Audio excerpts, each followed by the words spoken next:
무단 소액 결제 피해로 시작된 이 KT 사태가 대형 해킹 사건으로 번질 가능성이 지금 제기가 되면서 파장이 커지고 있는 상황이죠. KT가 줄곧 불가능하다고 강조한 이 복제폰 가능성.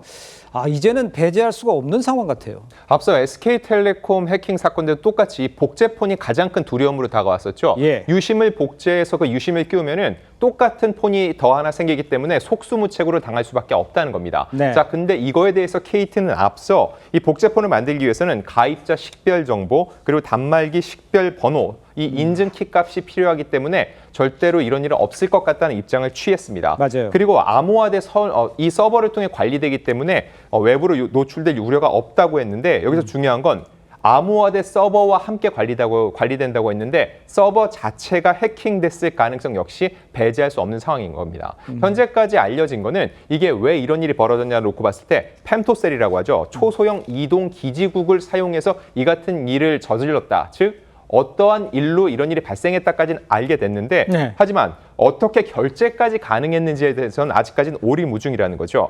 결제를 하기 위해서는 첫 번째 개인정보가 필요하고요. 맞아요. 두 번째 유심 인증키를 통해서 여러분들 쉽게 아시는 그 ARS 인증까지 해야 되는데 그럼에도 불구하고 이렇게 결제가 이루어졌다는 부분에 대해서는 아직까지 명확한 답변이 나오지 않은 상황인 겁니다. 그렇군요. 지금 쭉 설명을 해주셨습니다만 KT의 대응도 지금 도마에 올랐습니다.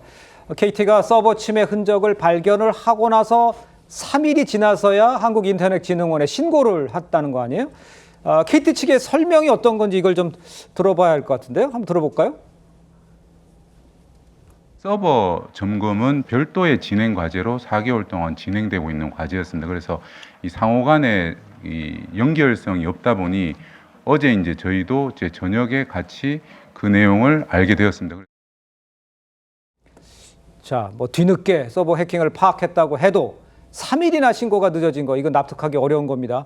피해 규모는 커지는데 이 사건 축소에만 급급한 거 아니냐 이런 비판 나오고 있는데 KT도 비판 받아 마땅한 상황이 돼버렸네요. 그러면 사실 이게 이제 SKT 사태가 있었고 네. 그때 이제 SKT에서 KT로 넘어간 분들이 꽤 있습니다. 네. 자, 그러면 KT 입장에서 보면 충분히 자신들의 어떤 서버도 공격당할 수 있다는 것을 인지했을 거 아니겠습니까? 근데 이게 이제 15일 날 오후 2시에 최초로 확인을 했는데 문제는 사흘 뒤에야 이제 한국인터넷진흥원에다가 신고를 했다는 거예요. 맞아요. 자, 그러면 이것에 대해서 KT 내부에서 지금 SKT 사태가 저렇게 크게 일어났으면 만약에 어떤 시스템도 비상적인 체제, 우리도 공격당할 수 있다는 걸 시시각각으로 확인해야 되는 게 기업의 가장 기본적인 임무 아닌가요? 네. KT가 사실 우리나라의 옛날에는 한국통신이었지 않습니까? 그렇죠. 가장 기간 통신사였는데 글쎄, 그건 굉장히 아마 규모도 큰 회사에서 이 정도의 어떤 파악도 못했다는 거. 충분히 해킹범들은 기술은 워낙 발전해 가는데 실제로 대응할 수 있는 KT나 이 큰 기업에서는 사흘 뒤에 했다. 사흘 만에 했다면 해킹이 얼마나 또 이루어지겠습니까? 그리고 또 정부가 즉각적으로 대응을 하는데 시간적인 어떤 이 공백이 생겼다 그러면 많은 피해도 예상했을 텐데 참 소잃고 외양간 고치는 것도 굉장히 늦은 게 아닌가 싶습니다. 그러니까 지금 말씀해 주신 대로 외양간을 고치는 이것도 좀 늦은 게 아닌가 이런 지적해 주셨는데 지난 SK텔레콤 사태처럼 유심을 교체하거나 이런 것들도 이걸 KT 이용자들이 해야 되는 건지 불안감도 커지고 있는 상황인데 정보 유출 방지를 위한 조치를 지금 KT가 하고 있는 게 있는지 아니면 직접 나서서 유심을 교체하든지 이걸 사용자가 해야 되는 건지 지금 상황은 어떻습니까?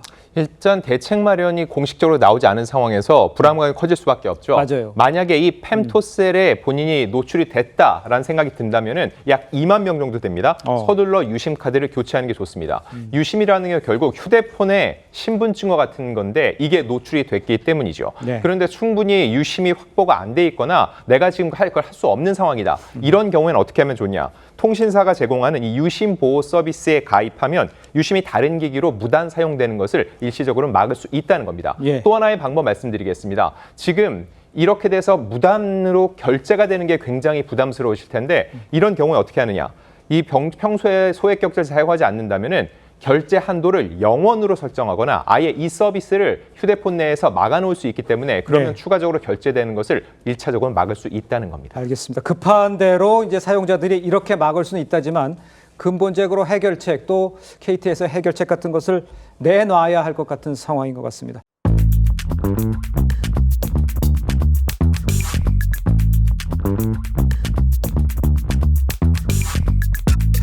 있습니다.